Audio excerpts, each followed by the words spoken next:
Bienvenue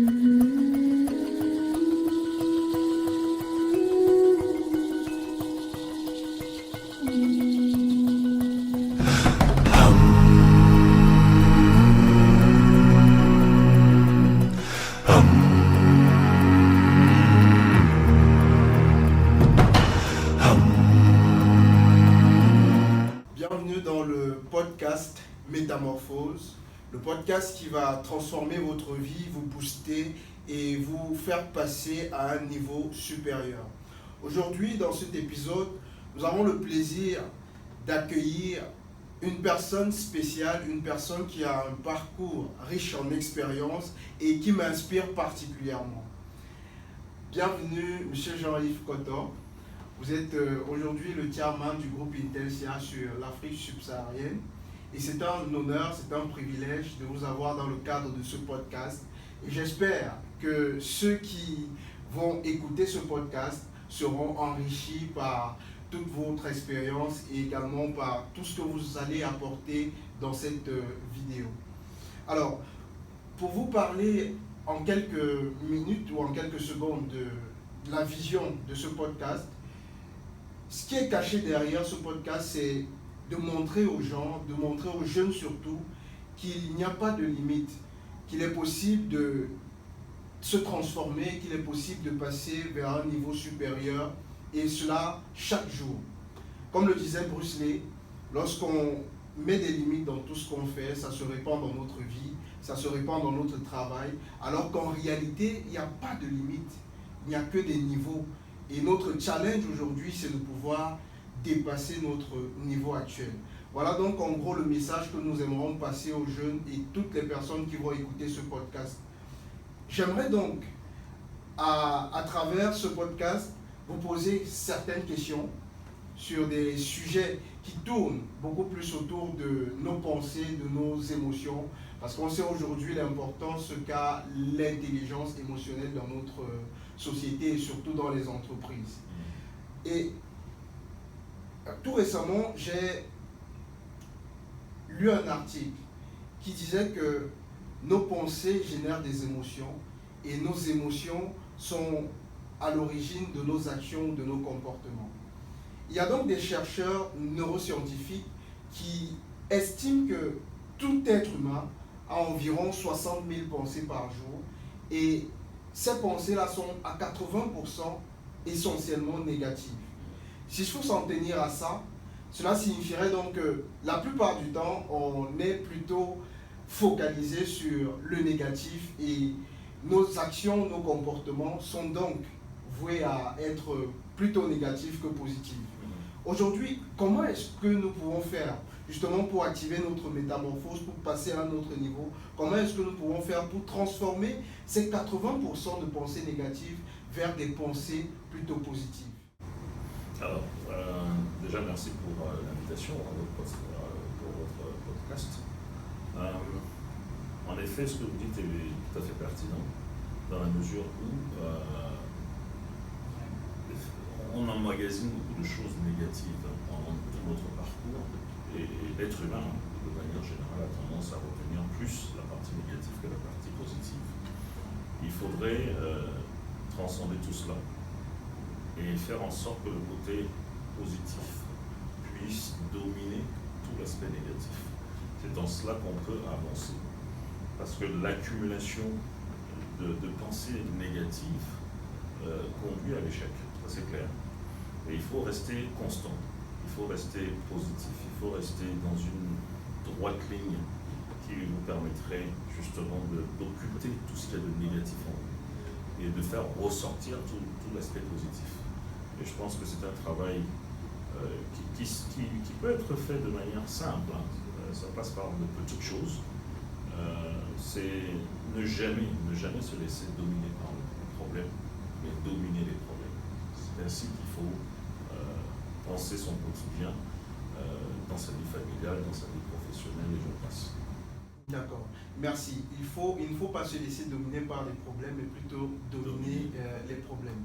Donc c'est là une clé qui permettrait de transformer nos émotions négatives en émotions plutôt positives. Alors, Il y a également un chercheur, un psychologue clinicien d'origine tunisienne, Robert Zouili, qui affirme dans l'un de ses articles que nous devons faire de nos émotions négatives des alliés, parce que c'est un passage obligé.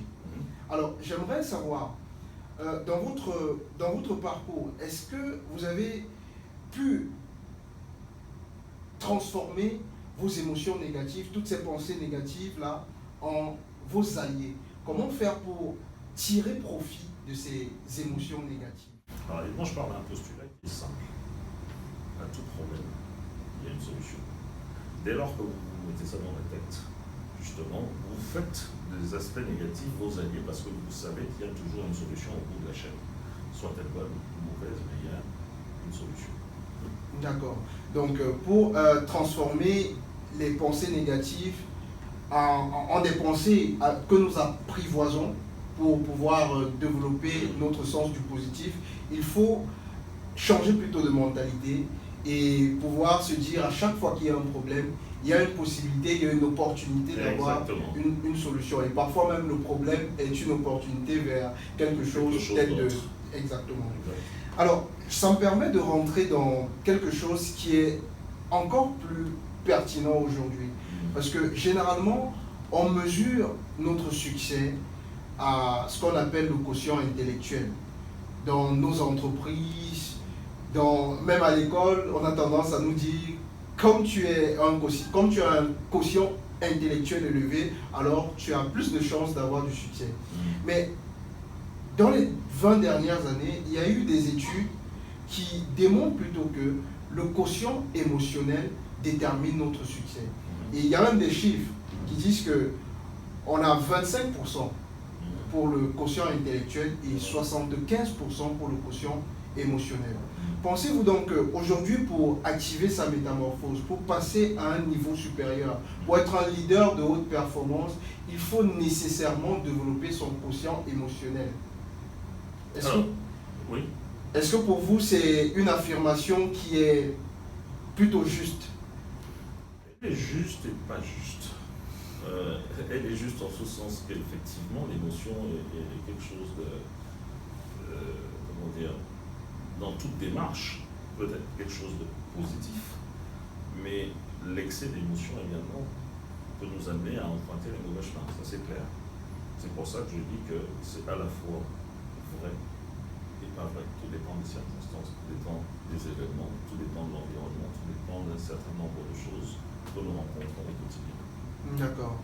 Et aujourd'hui, à Intelsia par exemple, est-ce qu'il serait utile d'introduire justement dans les tests de recrutement cette partie intelligence émotionnelle là, qui permet de mesurer justement le quotient émotionnel? Parce que ce qu'on remarque généralement, c'est que on peut avoir un quotient intellectuel élevé, mais si on n'arrive pas à gérer ses émotions, si on n'arrive pas à comprendre même le besoin caché derrière les émotions de ses équipes, on peut ne pas être efficace, on peut ne pas être productif.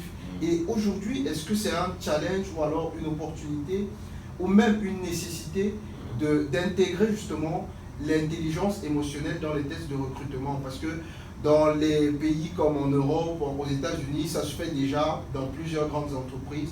Est-ce qu'aujourd'hui, ce serait une décision importante qui pourrait changer justement l'avenir des managers au sein d'Intelsia? Je pense que c'est une démarche qui serait opportune, j'en conviens.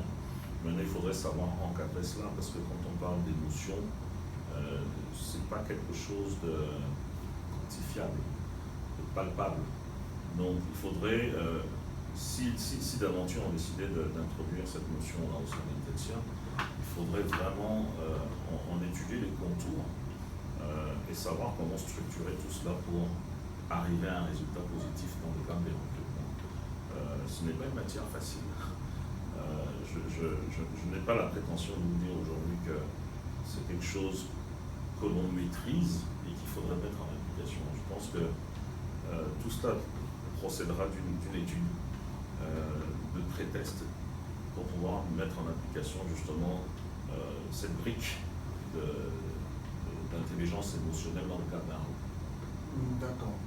Et donc pour sortir de ce podcast, j'aimerais vraiment pour conclure, savoir quelles sont par exemple 3 clés qui vous ont permis à vous de passer à un niveau supérieur. Aujourd'hui, vous êtes chairman sur l'Afrique subsaharienne. Quelles sont 3 clés que vous pouvez partager et qui pourraient aider les gens qui vont écouter ce podcast à pouvoir se surpasser et à ne pas se limiter au niveau où ils sont aujourd'hui? Alors, moi je pense qu'il y a, enfin c'est pour en citer 3, il faut savoir ce qu'on veut faire dans la vie. Il faut pouvoir se projeter, se donner des objectifs. Ça c'est le premier point. Le deuxième point c'est le travail. Le travail. Le travail, le travail et le travail. Le troisième point essentiel, c'est d'intégrer en soi et dans tout ce qu'on fait l'aspect humain. C'est très important. Donc voilà les 3 critères sur lesquels je pourrais, les 3 critères que je peux vous citer, qui concourent en général à franchir les étapes au fur et à mesure de sa carrière professionnelle et même dans le cadre de sa vie. Exactement. J'ai bien aimé la clé de cultiver l'esprit humain, parce que justement ça nous ramène à ce qu'on disait, la gestion des émotions, parce que nos pensées définissent notre monde, définissent nos comportements. Et si on sait gérer nos pensées et celles des autres, on parvient justement à cultiver cet esprit humain-là dans notre carrière et dans notre vie. Vous fédérer. Exactement. C'est extrêmement important dans une Exactement. Ce fut un réel plaisir d'avoir cet entretien avec vous. Le plaisir était pour moi. Et c'est un honneur encore pour moi d'arriver là et d'être reçu par vous dans le cadre de ce podcast Métamorphose. J'espère que ceux qui nous écoutent vont en tirer profit et qu'ils vont partager au maximum pour qu'ils puissent toucher et inspirer d'autres personnes dans le monde. Merci et passez une excellente journée, M. Jean-Yves Coton. Merci, c'était un plaisir. Merci. Ok. Merci beaucoup. À bientôt. Merci.